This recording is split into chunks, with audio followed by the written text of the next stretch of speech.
when solutions providers offer solutions, they obviously try to suggest that theirs is the best or theirs is the most foolproof.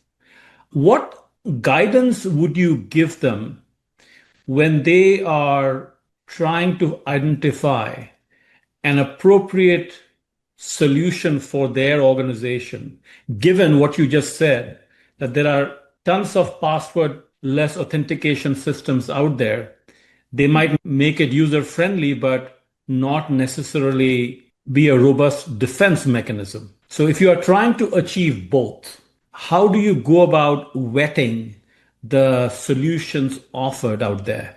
I would say there's really three angles here. Okay. So, angle number one is where is the solution used where security results matter? And focus on companies that have actually been in the news with high profile customers themselves with security incidents and what are they using? So, that's kind of the referential. Number two, I would say, is kind of the technical. And the technical, I could give you the properties, but you're just kind of trusting me on the properties, but we'll put that out there anyway, which is, does the system use hardware-backed credentials where the credentials can't move? Can the system actually stand up to connection interdiction if someone man in the middle is the connection? Can the system actually stand up to social engineering attempts where the human actually does click the wrong link? If the human can stand up to those three, then it's probably good enough for you. I feel confident enough that we're really the only ones who can do that today. Here's another angle that I've got to say in an interesting way. We have big customers, and our big customers regularly red team themselves as well as our infrastructure. And some of our big customers regularly engage with nation states, whether it's intel gathering on their part, intellectual property theft, given the state actor, or even just plain out sabotage. So any solution that you look at, like what's their level of exposure to the hardest of hard? Did the red team ask to have the solution disabled just to actually game around and try and recreate what may or may not actually be happening? Another way of putting it is any viable solution should stand up to a focused red team attack where you even give the red team the ability to just tell users to click the bad links. A good solution is going to actually survive even those conditions. Welcome to the Cybersecurity Readiness Podcast series with Dr. Dave Chatterjee. Dr. Chatterjee is the author of the book Cybersecurity Readiness, a holistic and high-performance approach, a Sage publication. He has been studying cybersecurity for over a decade, authored and edited scholarly papers, delivered talks, conducted webinars and workshops, consulted with companies, and served on a cybersecurity SWAT team with Chief Information Security Officers. His work on proactive cybersecurity has been featured on USA Today. Dr. Chatterjee has been a tenured professor at the Terry College of Business at the University of Georgia. As a Duke University visiting scholar, Dr. Chatterjee teaches in cybersecurity programs at the Pratt School of Engineering. Hello, and welcome to the Cybersecurity Readiness Podcast series, where today we will be talking to a renowned expert in the area of enterprise security, identity security, zero trust architecture, phishing-resistant authentication, and more. Before I formally introduce him, I just wanted to paint the context for my listeners. And we are going to be talking today about identity-based attacks. So what are identity-based attacks? As the name sounds, it's basically attacks that are based on using user credentials. And 80% of attacks are of these types. My guest today, Jasson Casey, who is the CEO and co-founder of Beyond Identity, will shed light on how to mitigate, exterminate such types of attacks. So without any further ado, Jasson, welcome to the podcast. Thanks for having me. Well, let's begin by learning a little more about yourself, your professional journey, and what led you to focus on identity security. Sure. Let's see. I am an engineer by training. I've always enjoyed building things. I got my start in my first startup in the late 90s, and it was one of those startups where we had a lot of ambition and a lot of money and not a lot of people to get the work done. So if you were willing to be ambitious, you were given a lot. So yeah, I got into basically building replacement networks for telcos back in the late 90s, which led to voice over IP, which led to kind of carrier grade routers and firewalls and systems, which led to a PhD, which led to SDN, which led to actually being able to work for General Keith Alexander, the former director of the NSA for a while. That was a lot of fun, which led to being the CTO at a company called Security Scorecard, where I kind of built out the product around kind of global data collection and analysis. And, telling a long story as quickly as possible, one of the insights I had at Security Scorecard, I shouldn't say I had, one of the insights that was obvious when we would work with our partners from the cyber insurance industry was of the thousands of data points that we looked at, there were 3 or 4 that was the strongest indicator of a future breach. And those 3 or 4 were all really around like password management and endpoint posture management. And so I was really interested in getting into, I thought I had an analytics idea, an analytics company idea. And at the same time, I got railroaded by a guy named Jim Clark, the same one who, built Netscape and Silicon Graphics and a couple other companies.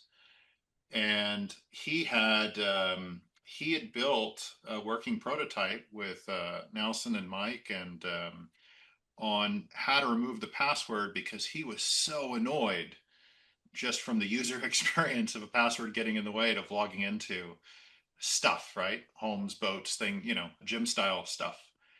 And long story short, in 2019, we kind of joined forces and started Beyond Identity. And the idea was if we unify these things, we really chip at the 4 likely indicators of future breach. And as you alluded to earlier, there's quite a bit more behind that goes to pay back, organizations in the industry itself. Absolutely. I appreciate that insight. Yours is a very impressive background. I will say that. So, Jason, let's introduce our listeners to identity-based attacks. I mentioned it a little bit in my intro, but I'd let you explain to them what are these types of attacks, why do they happen, without getting very technical. Yeah, we're gonna stay a little bit higher than walking through kind of the machine code. So yeah, identity-based attacks. I mean, everyone's heard of them in some form or flavor. You've probably heard phrases like session hijacking, credential theft, initial access brokers where you can buy access tokens, push bombing, MFA bypass. Like these are all forms of identity attacks. Right. And if you can't remember where you've heard about them, if you've ever read news articles about Scattered Spider, if you've ever read news articles about Lapsus or Lazarus or any of the blizzards, I'm very focused on one right now called Secret Blizzard because I feel like it illustrates a lot of interesting concepts. But basically, this Russian actor is really, really good at exploiting the identity system. It's funny, the adversary over the last 4 or 5 years, they don't really break in. They log in and they do it by exploiting the identity system. Wow. So, you mentioned about Jim Clark and his aversion to passwords. Mm-hmm. I don't think we have solved the problem yet because even this morning, I had to log in and I didn't remember the password, and I thought that maybe I could use my LinkedIn to get in, but I still couldn't, and it was very annoying. And I have published 88 episodes. I was going through the list. I've had quite a few discussions on passwordless authentication. And every time I have this discussion, I get very excited that, okay, we have a solution. It's going to be widely implemented and we will not have to remember passwords. Neither do we have to worry about our credentials getting compromised or accessed. So I'd like you to share with us, how do you come at identity security? What is it that you offer by way of an approach or a solution that would make such attacks go away? So let me start with the passwordless comment. because there's actually a if you're going on the passwordless journey, there's kind of a bridge in the road that you need to know about. Are you looking for passwordless for ease of use, or are you looking for passwordless for security and ease of use? Something we learned very quickly in going into the market is there's probably 200 companies willing to offer you a passwordless solution. Hey, I'll let you log in. I'll text you a magic link. I'll email you a magic link. I will, do the hokey pokey and then I'll let you in. If that is your goal, there's a lot of companies out there that can solve it for you very simply and very cheaply. All of those techniques are not going to solve any of your security problems, and they may actually create even more workload on your SOC or your MSSP or whoever actually mans operations for your organization. What we focus on is identity defense. And what we do, we plug into the existing identity platform that organizations have, right? All organizations already have an identity platform. Otherwise, you couldn't really work, right? The traditional names that you would think about is maybe most of you listening have Microsoft, right? You have Azure AD, probably federated into some premise AD with some other interesting Microsoft barnacles kind of attached to make your organization go. Some of you have Okta, some of you have Ping, some of you have ForgeRock, but you all have a system that you've spent time and energy integrating into all your apps, so you can kind of have this seamless solution. Our identity defense platform, it plugs into that existing identity stack. And what we do is we kind of give an upgrade to how authentication and authorization flows across that existing stack. And our focus is really on where can we improve both security and usability. So there's a passwordless benefit to the end user. They do less stuff. They don't have to remember things. But there's also a huge benefit to the organization. 70 to 80% of the tickets that show up on the operations desk, whether you have your own SOC or an MSSP or you just call it IT ops, 70 to 80% of the security workload will actually go away.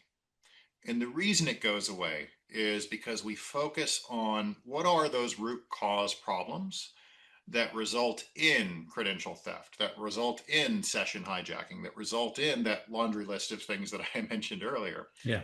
Turns out there's really only 4 or 5 root causes for all of those things. And we look to basically change the equation, right? Like, we're not saying you need to be smarter, you need to run faster. We're basically saying you can compete in a foot race by hopping in a car and you can win. And so that's what we do by using these things called immovable credentials that are hardware backed. That's what we do with this thing we call the zero trust authenticator that actually is much more focused on, are you the right person and is your device safe enough for the environment? We focus on doing this continuously because things change. And for the scenarios where you actually can't prevent bad things from happening, how do you actually cover those with detection and response? So, for instance, one of the attacks that's gotten in the news in the last few weeks has been downgrade attacks. Someone targets an organization, sees that FIDO is enabled for a particular user, and then focuses on how do I socially engineer the user to trigger a fallback mechanism or even disable their FIDO factor to then attack a lesser than avenue. So we build an identity defense platform. We plug into that existing identity stack, and we really kind of cover this whole host of root cause issues. Okay, that's good to know. So, as a security official, say I'm a CISO of an organization, I'm listening to you, and I'm trying to think that, when solutions providers offer solutions, they obviously try to suggest that theirs is the best or theirs is the most foolproof. What guidance would you give them when they are trying to identify an appropriate solution for their organization, given what you just said, that there are tons of password-less authentication systems out there? They might make it user-friendly, but not necessarily be a defense mechanism. So if you are trying to achieve both, how do you go about vetting the solutions offered out there? I would say there's really 3 angles here. So Okay. angle number 1 is where is the solution used where security results matter? And focus on companies that have actually been in the news with high profile customers themselves with security incidents, and what are they using, right? So that's kind of the referential, right? Number two, I would say, is kind of the technical. And the technical, I could give you the properties, but you're just kind of trusting me on the properties. But we'll put that out there anyway, which is the credential, does the system use hardware backed credentials where the credentials can't move? Can the system actually stand up to connection interdiction, right? If someone man in the middle is the connection. Can the system actually stand up to social engineering attempts where the human actually does click the wrong link? If the human can stand up to those three, then it's probably good enough for you. And I feel confident enough that we're really the only ones who can do that today. But here's another angle that I've got to say in an interesting way. We have big customers, and our big customers regularly red team themselves as well as our infrastructure. And some of our big customers regularly engage with nation states, whether it's intel gathering on their part, intellectual property theft, given the state actor, or even just plain out sabotage. So, so any solution that you look at, like, what's their level of exposure to the hardest of hard? Did the red team ask to have the solution disabled just to actually game around and try and recreate what may or may not actually be happening? Another way of putting it is any viable solution should stand up to a focused red team attack, where you even give the red team the ability to just tell users to click the bad links. A good solution is going to actually survive even those conditions. Good to know. Good to know. When we were planning this episode, you talked about a particular case where you had to face a credential-based attack. Can you share some details? So yeah, we actually we've had a bunch of customers, and it's funny. I was sitting with a customer once, and two of the C levels saw us. We were in their cafeteria. They walked over and they shared the results of a fairly invasive red team result, as well as some incident response that was going on. And it was actually it was fascinating, right? Because you get a level of detail that you don't normally see directly. But B, it was really kind of a testament to the product. And of course, my initial response was, "Can we share this?" And their response was absolutely not. So we'll make it a little bit general, and I'll merge the identities of a handful of customers. But if let's say you're using the Microsoft infrastructure, you are regularly being hit with a series of attacks where the primary credential of the user has been stolen a long time ago, where the numbers and private information of these users exist, and where these users are being targeted in two different ways. One, which is the simpler way, is like MFA fatigue or push bomb attacks, right? The adversary uses what they've learned from you. They go to log in, they hit that second prompt, and you're watching TV, and eventually you get annoyed and you hit accept, right? That's kind of low level stuff. Next level up is they send you a phishing link, like, "Hey, I'm your boss. Why are you being so lazy? I need you to log in and approve this thing." And they're using a proxy kit. And by the way, there's your red teams probably use this already. There's an open source tooling called EvilGen X3 that we use quite a bit to illustrate these points. You should ask your team about it. But this toolkit makes it very, very easy for the adversary to drop this phishing link into your workers' inbox, pose as if they were the boss or someone important, drop a link that basically interdicts the connection, and they can even defeat Microsoft Number Match Authenticator, even when it's running biometric, hardware bound, blah blah blah. And away they steal with the access token. And Mhm. we've got a bunch of those on our company YouTube. Feel free to check Mhm. it out. But we've got story after story after story with customers where we deployed, and they were talking about how they were dealing with hundreds of these a month, and having to do cleanup on tens of targeted individuals on a monthly basis. And now they've basically gone to zero because there is no credential to steal, right? Our credentials are removable. You can't really interdict a connection without being found out in our system because of the way the crypto protocol works.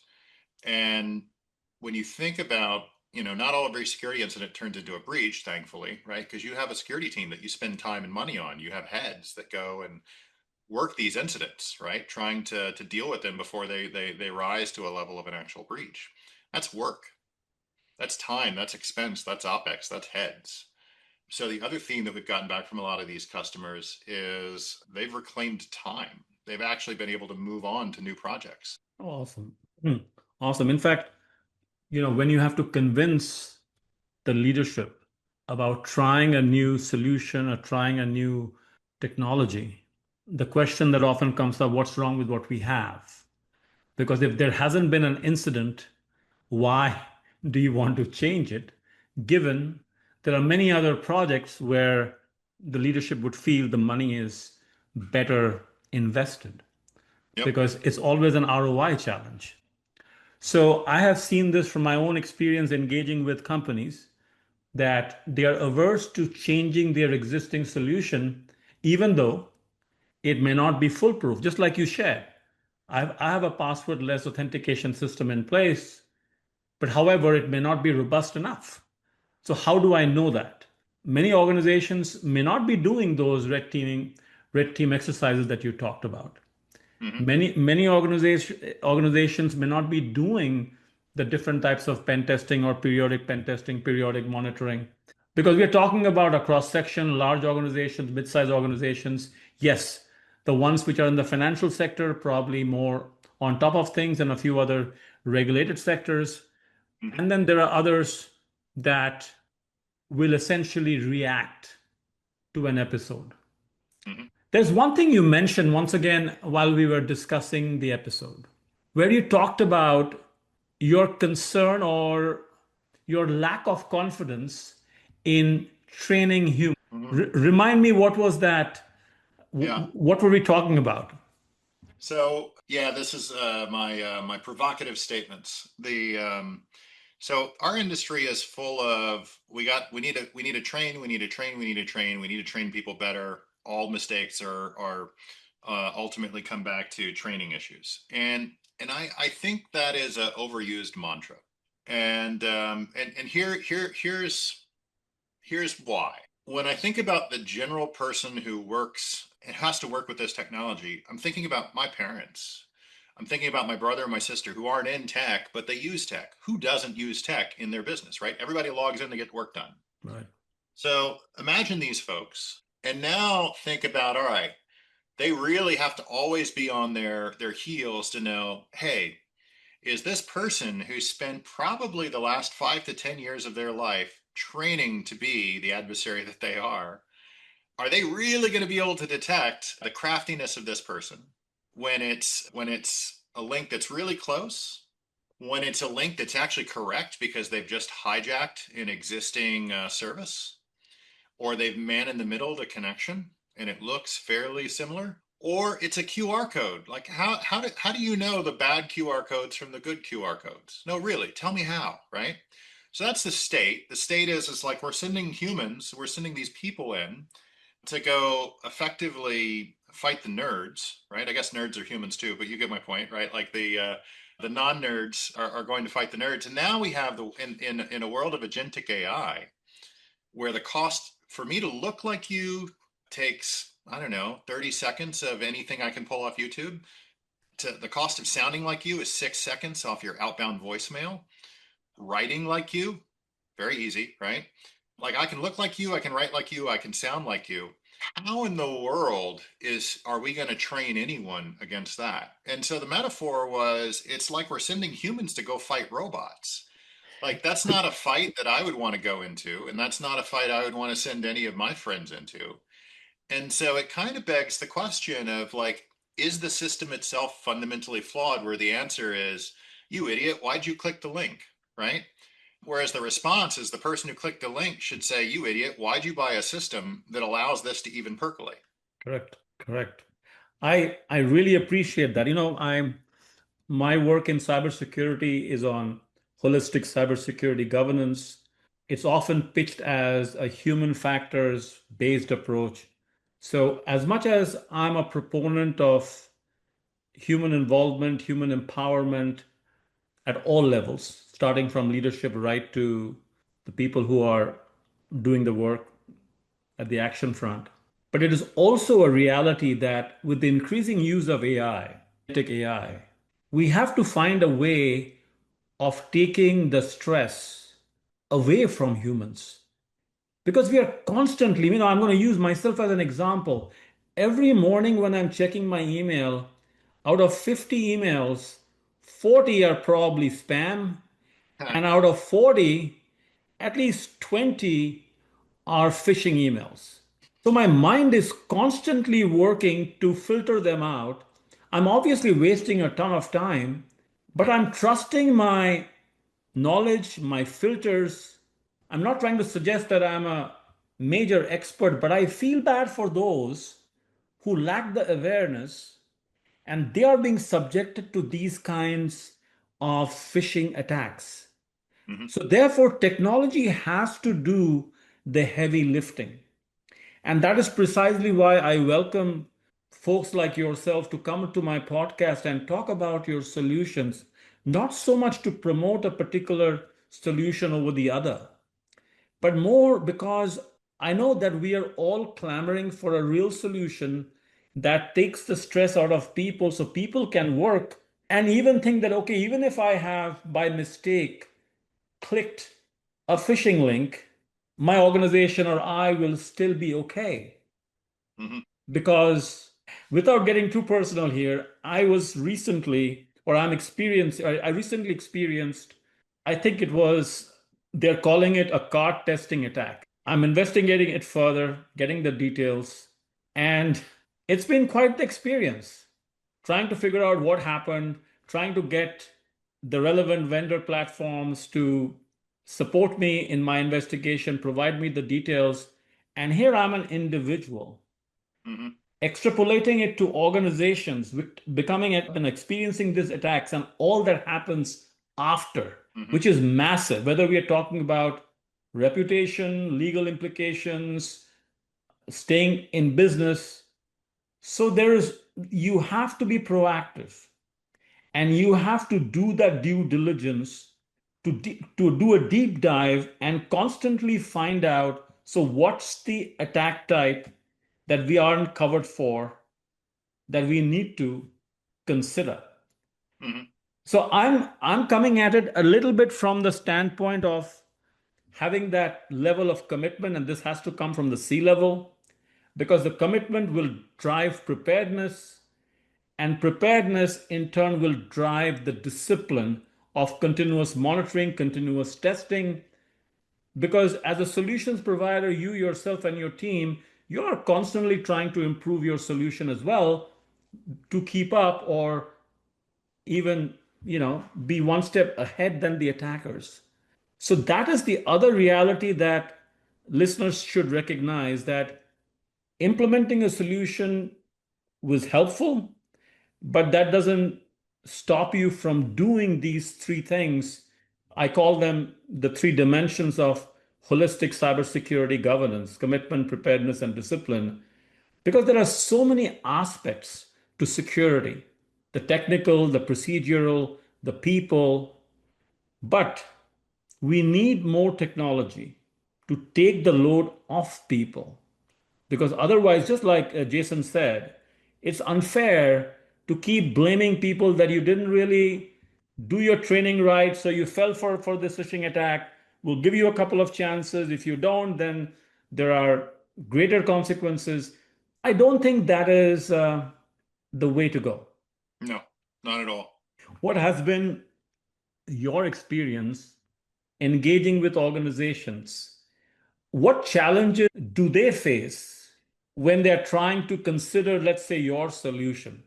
Because Mm-hmm. one thing is to consider a solution, the other thing is to implement it properly, Mm-hmm. which I have seen in many occasions. They buy a great solution, but it's not well implemented, so the outcome is not very positive. What has been your experience with your product? So let's see, we've got a range there. So the worst implementations are the companies that and they exist, but there are companies who buy your product to check a box and never deploy it, right? It's the shelfware. So clearly they're not going to get a benefit from the product. And I am often surprised by that group. But moving out of that group, when we look at what we've learned out of deployments, it's very organizational dependent, and the dimensions are really kind of size and industry. So the larger an organization, the more likely it's an older organization. The older, the more likely it's going to have, it's like you're an archaeologist and there are like layers and layers and layers of the city. Well, there are layers and layers and layers of compute in the organization. So I'm thinking about a bank we're doing a deployment in right now. So with the bank, the first ring of deployment is always with IT and tech staff, so IT and security, and that's usually pretty straightforward. It's usually about 1,000 people. The way we built out our platform is for it to be kind of auto deployed through the existing MDM that the company likely has in place. So for most of you, that would be Intune. For some of you, that might be Jamf or Kanji or what is it, AirWatch? I feel like VMware keeps renaming their products. It's not even called VMware anymore, but you get my point. Yeah. So that's the first ring. Then we'll go from the first ring to what's typically considered like the highest risk users.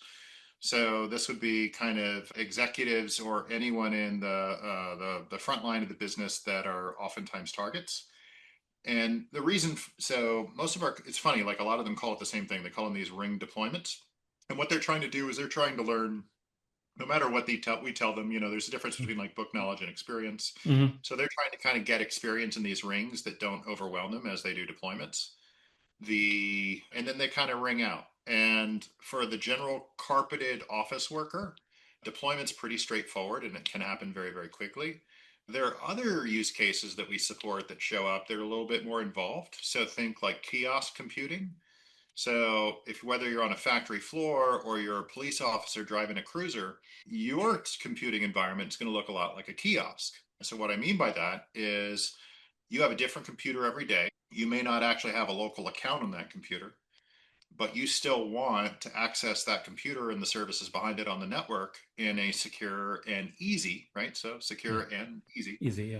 Yeah. sort of way. And so those deployments are a little bit more involved in terms of combination of education, and because it's kiosk computing, usually you're adding a physical component to it, whether it's through we have a partnership with YubiKey, kind of leveraging some YubiKeys to where you end up having a mobile credential in like the officer's pocket on a YubiKey, but then also a fixed credential on the device. So we can always say it's the right officer in the right motor pool car on the right day with the right permissions and nothing else. Um, you can flip from there to like a factory floor in a logistics scenario. Again, these are most likely Microsoft computers. Microsoft has a hard limit. I can't remember if it's 5 or 10, but like they won't support more than 5 or 10 kind of secure hello style logins per computer. So if you really want seamless computing, which is kind of kiosk computing, let people walk where they want and do what they need, you need an alternative solution. So these take a little bit more, but when I put it in round numbers, we got through the bulk of a 60,000 person company deployment in 6 weeks. We got for other deployments, it's dependent on kind of the process of the customer. There are certain organizations, and this is this is where it becomes vertical dependent, where you have free schedules that follow your industry's service periods. Mhm. And so, what you're rolling out is going to be in those phases that can kind of spread things out. So it's very customer dependent, but it doesn't have to be hard. Okay, that's good to know. So let's, talk a little bit about the role of AI in Mm-hmm. identity security. We've kind of touched upon the negative aspects, whether it's the deep fake or whether it's just like you said, that it's not too difficult to imitate a voice, imitate your writing. Mm-hmm. And so that presents a whole slew of challenges. And then you have AI products that can proactively go looking for vulnerabilities and exploit those vulnerabilities. Yep. But on the flip side, the good guys, the defenders also have the AI tools to thwart these attacks. And there are lots of tools out there. So once again, from a guidance standpoint, what would you recommend to organizations when they are trying to secure their AI applications? And you can use the context of identity security to make those recommendations. Yes. So I would say if number one, you don't want to hobble your business, right? You want to enable your business. If your people want to experiment with AI, how do you enable them, right? Like that's where you want to be. But at the same time, you can't say do whatever you want, and I'll go and let them essentially reinvent key sprawl, which is the problem you're going to run into. Um, so we have a customer right now. We actually did a webinar with them recently. It's a company's called Monolithic Power Systems. The CISO there is a gentleman by the name of Hui, and you can find it on our site. He's experimenting with enabling his workforce in two different ways. How does he, number one, let employees harness the power of an LLM against the company's native data sets? And so some of you may be familiar already with this concept. It's called RAG, Retrieval Augmentation. Wow, forgetting what the G stands for. But basically, it's a way of creating a set of vector embeddings of your data to where you can kind of add it to an LLM.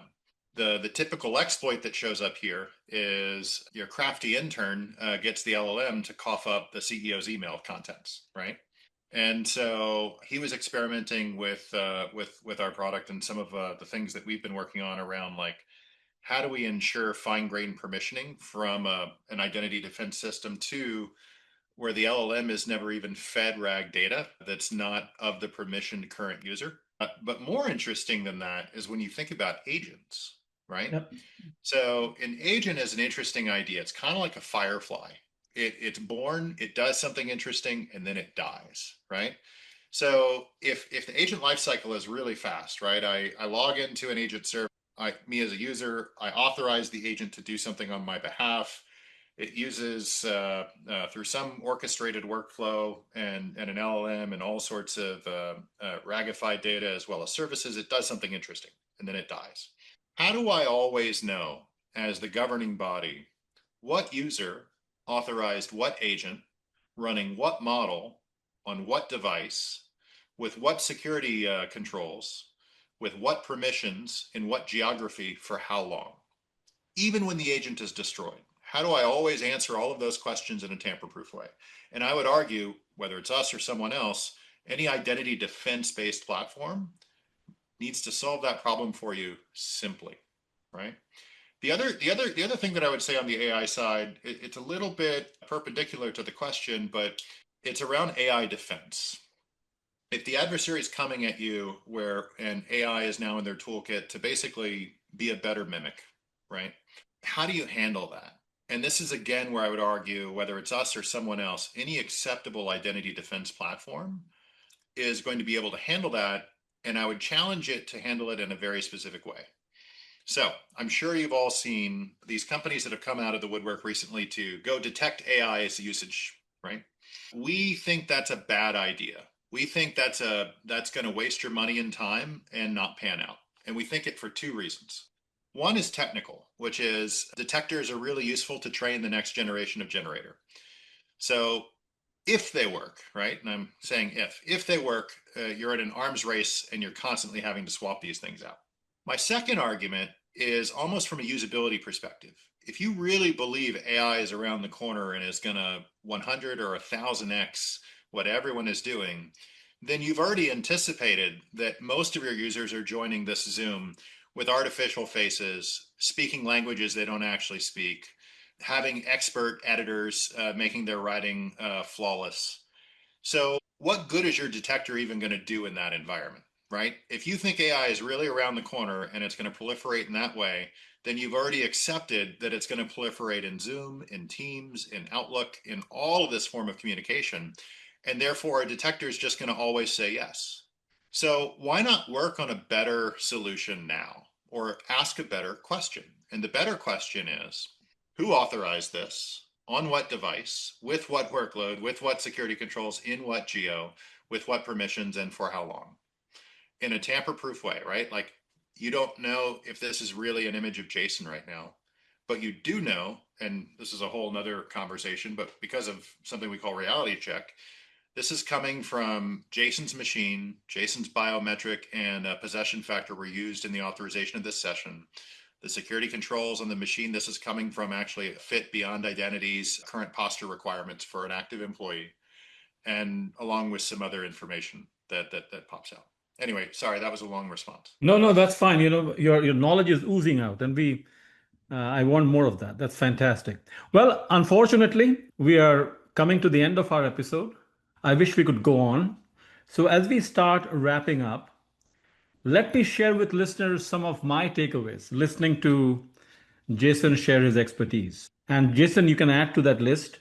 So what I'm hearing from you is obviously the move towards phishing resistant authentication, to integrate continuous monitoring and device checks, adopt a zero trust framework, educate staff to the best you can about AI driven impersonation, and make identity security a board level priority. Another takeaway that came through just as you were talking, where you talked about being able to get those details about from where this is coming, which device, which source, and so on and so forth. That information should be technologically generated, because unless we know what devices are on our network or what are being added, it's very hard to proactively protect or secure. So a continuous awareness of identity vulnerabilities is key, absolutely key. Switching it back to you, in terms of takeaways, there are many takeaways, but if there was one takeaway for a senior leader, it was one takeaway for the general public, if it was one takeaway for a cyber professional, what would they be? I would say everyone needs identity defense. They don't have to get it from us. But the way you know you have it versus the way you don't is pick anyone in your organization, employee, contractor, or even business partner. Ask them to always do the wrong thing from an adversarial perspective. The adversary should still not be able to create a security incident. If that statement is true, you have identity defense. I would really just kind of leave it at that. Like, that's the ultimate Excellent. test. Excellent. And from a value perspective, like, even if you don't believe, or it's a hard argument of doing better than where you're at, know that this is going to save real dollars and real heads in operations by preventing the workload that's hitting that desk. Fabulous. Fabulous. Well, with that, we will conclude our session today. It's been a real pleasure, Jasson, and I hope to have you back again. Awesome. Thank you. The information contained in this podcast is for general guidance only. The discussants assume no responsibility or liability for any errors or omissions in the content of this podcast. The information contained in this podcast is provided on an as-is basis with no guarantee of completeness, accuracy, usefulness, or timeliness. The opinions and recommendations expressed in this podcast are those of the discussants and not of any organization.